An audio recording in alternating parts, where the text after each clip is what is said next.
How does the constitutional question affect the question of Sri Lankan identity?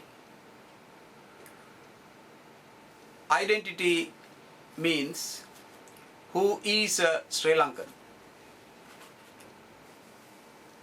It could be spoken of purely on sentimental terms. From that sense, by birth, within a particular territory, we can all call ourselves Sri Lankans, and that Sri Lanka belongs to all the Sri Lankans. However, it is the constitutional issue that decides what is the actual, in real terms, what belonging means. What does my belonging to Sri Lanka means to me? Now, that depends on what rights that a Sri Lankan has in terms of its law, primarily its constitutional law. Now, within a democracy, I do have, and any Sri Lankan has, the right to elect its representatives and thereby to decide what is good, what is bad, and how to solve the problems of the country through proper representative discussion, conversation. Now, with the coming of the executive presidential system by the 1978 Constitution and its completion by the 18th Amendment to the Constitution, this question of electing representatives will become a more or less, once again, a kind of a sentimental issue which doesn't have a real meaning.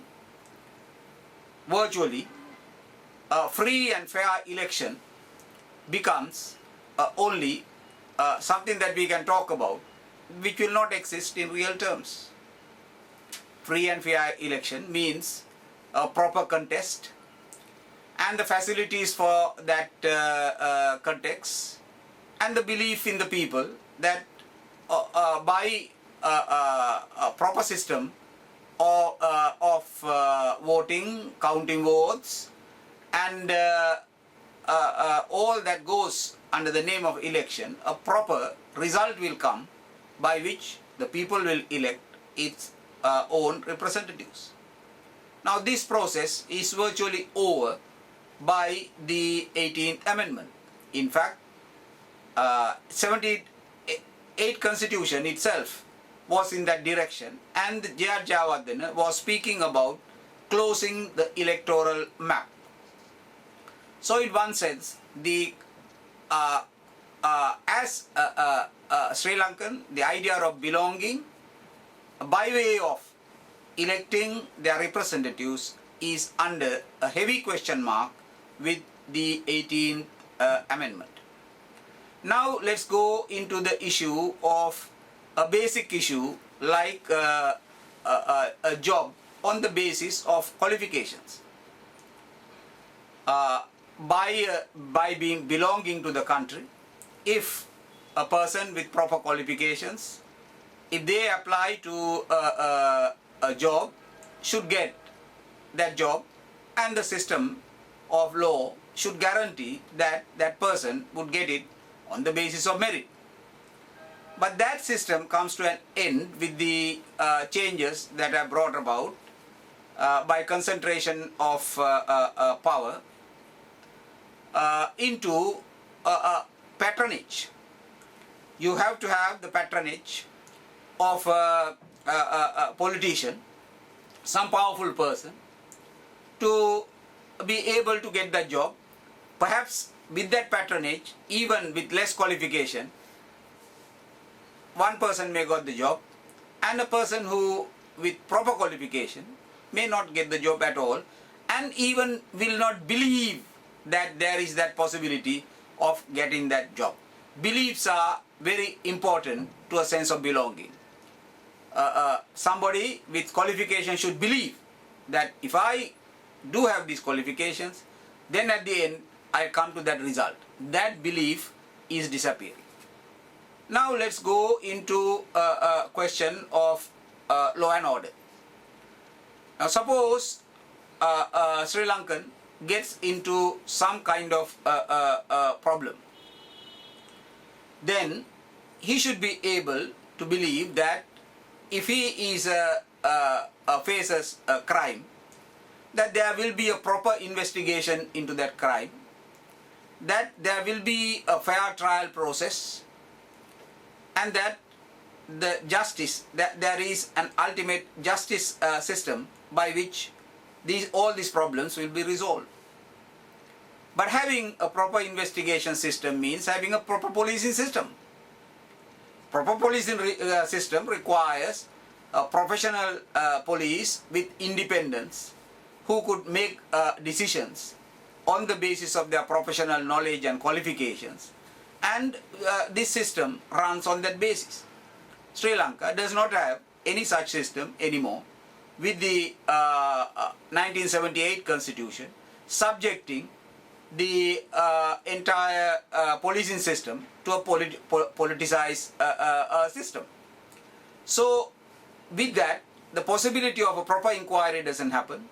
Somebody who is not committed a crime can be involved into a crime, could be fabricated into a charge, and of course we have a clear example of that at the moment in the case of Tisanayagam as well as in Sarath Fonseca's case. But that's only big names. This is happening in every village.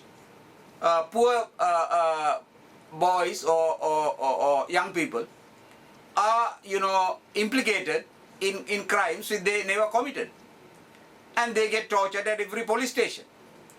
And that is a sense. Is that a quality of being belonging to a nation? To get beaten up by your policeman? Now, then there is nothing you can do about it because the system doesn't allow. So helplessness before crime and before abuse of power, that is not a sense of belonging. That is a sense of depriving the sense of belonging. Now the process of you go higher, justice system is itself today under severe doubt. Who influences what, and the people no longer have a belief that just results will come out of a dispute. And the dispute itself, settlement itself, can go into years and years. People go from pillar to post. Is that a sense of belonging? As a Sri Lankan sense of belonging? Now, the same issue comes to a civil service. I belongs to suppose Sri Lankan belongs as an employer of the civil service, and he wants to progress in that setup.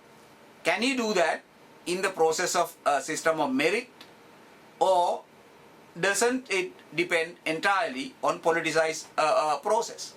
So where is a sense of belonging to be expected from such a civil service to the citizen? It doesn't serve the officers, it doesn't serve the citizens. So civil service is unable to guarantee a sense of belonging to me. So this issue could be shown endlessly into every aspect. Now take the issue of somebody who wants to make a fair criticism about whatever that is going on around him. It may be about politics, it may be about policemen, it may be about civil service. He wants to say what he wants to say. But today, if you do that, then you get into a whole series of trouble. First, you will be out of favor of many people, which means that you will not be outside that patronage system. Besides that, there can be much more serious problems, being implicated for all kinds of crimes that people don't commit. That is even merciful. You can be tortured and you can disappear. Prageet Ekanayagoda, is he a Sri Lankan? Does he have the identity of a Sri Lankan? Does he belong to the Sri Lankan nation? How do we discuss the issue of Prageet Ekanayagoda in the issue of national identity? Now, of course, this is even worse extended when it comes to minorities. In the past, we said that Sri Lanka belongs to everybody, to the majority and the minority. But today we have to say Sri Lanka doesn't belong to anybody, whether to the minority or the majority.